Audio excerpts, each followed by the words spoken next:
I apologise if the resolution on the screen's a little bit dodgy, or the picture's a bit dodgy on this here.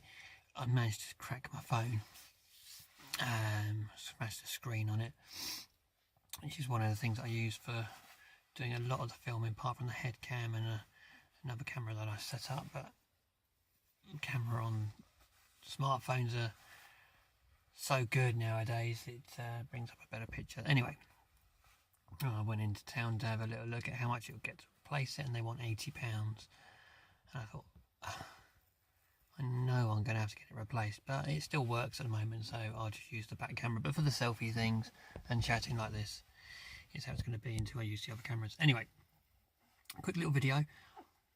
Just wanted to chat about what you can get for £30 hand tools wise for cutting. It's only dawned on me recently how many pairs of secateurs I've got, how many different pairs of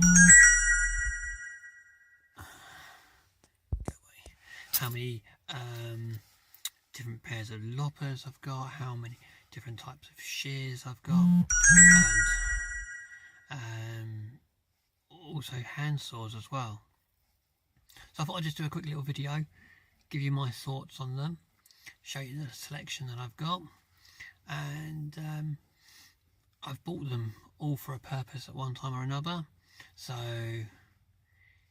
also some of them have been spontaneous. I've seen them in places and I thought, yeah, I have a need for that, or that's a good price, or I've lost something and then I found it again, so on and so forth. But anyway, I'll turn it around and show you the selection that I've got. So this literally is a small selection, but it's the small selection that I seem to go for more.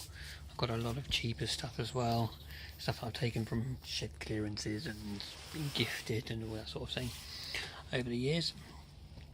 So I think a good place to start will be these here, 3 different types of secateurs. Although these aren't labelled up, these are steel, as in the Chainsaw brand. Father Christmas bought me these. These ones are German. I'm not sure how you pronounce it. I think it's Berger 1746s, and then these are the Fiskar ones, which I think are P63s or something along those lines.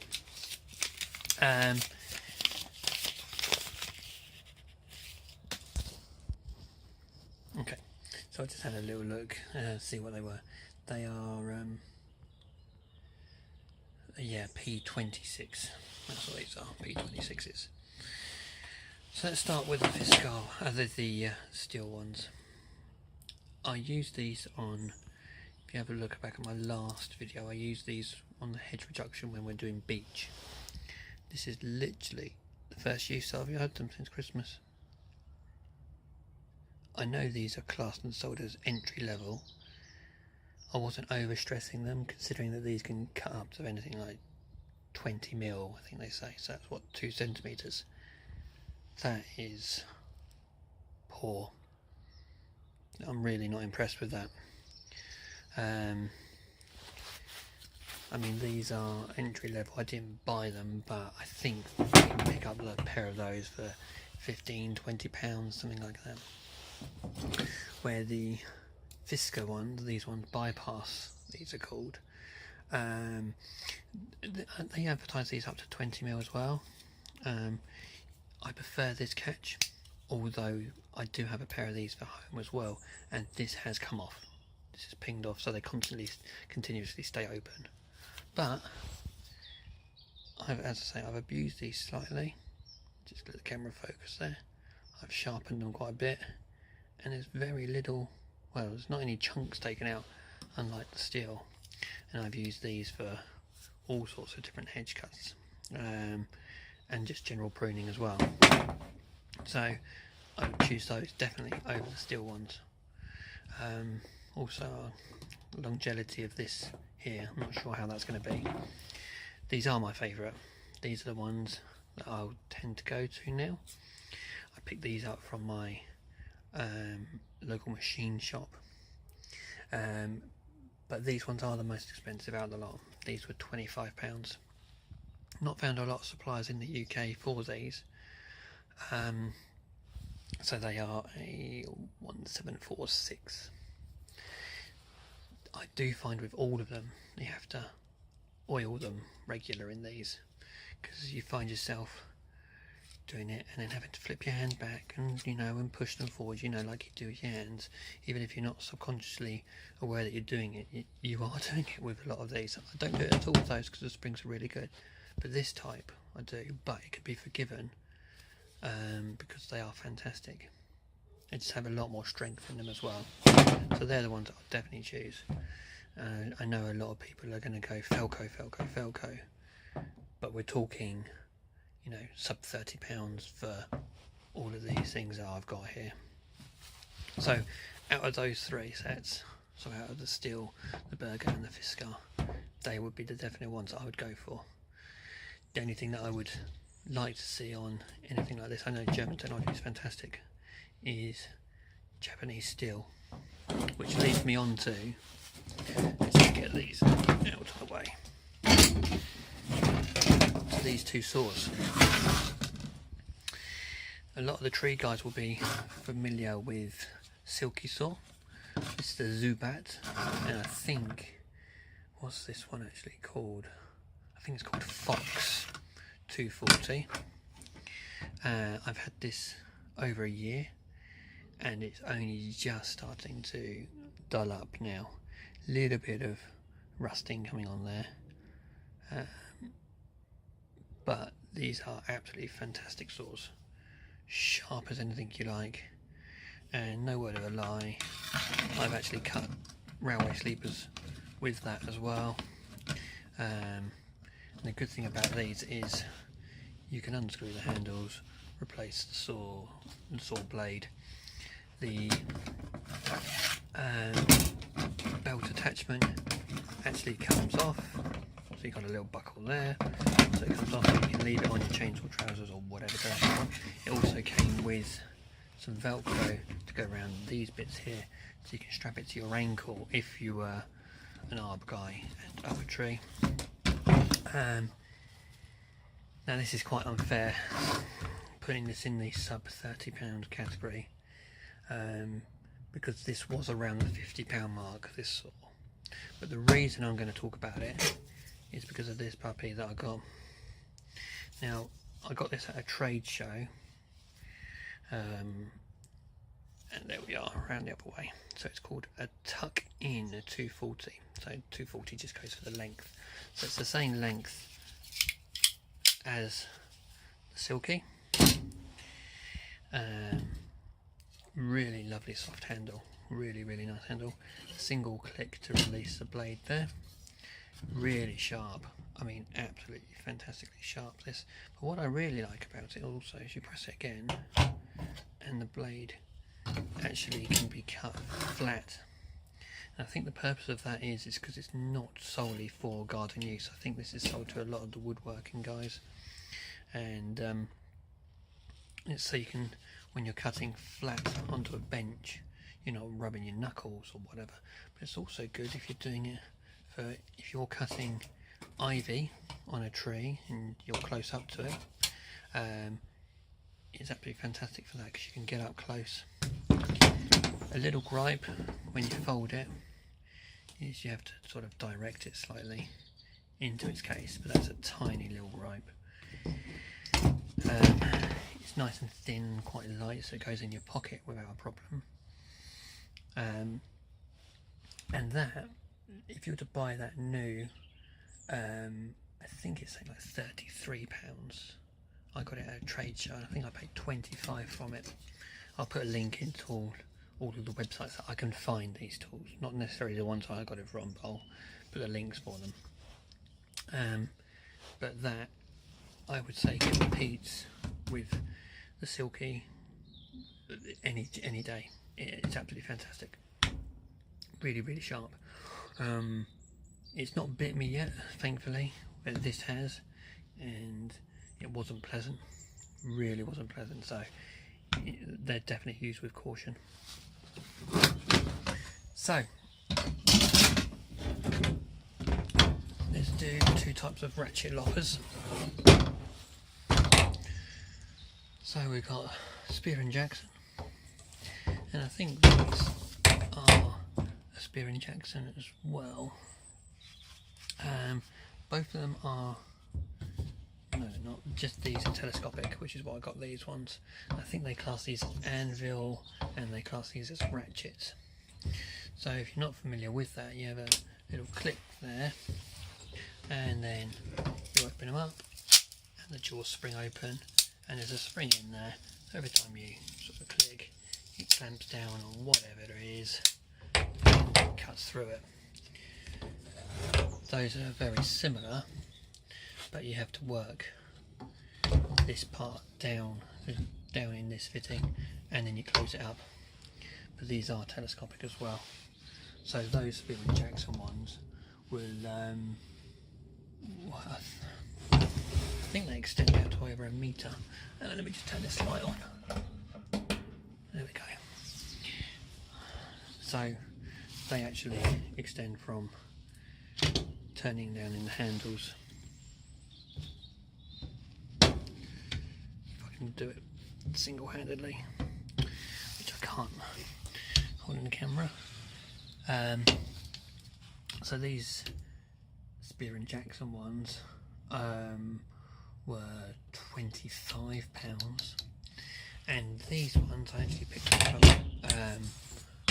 a Wilkinson store. And for those of you that aren't in the UK and don't know what a Wilkinson store is, it's kind of a place where you'd go, you get 6 toilet rolls, and you can also pick up gardening gear. It's one of those shops that has a faint smell of urine all the time.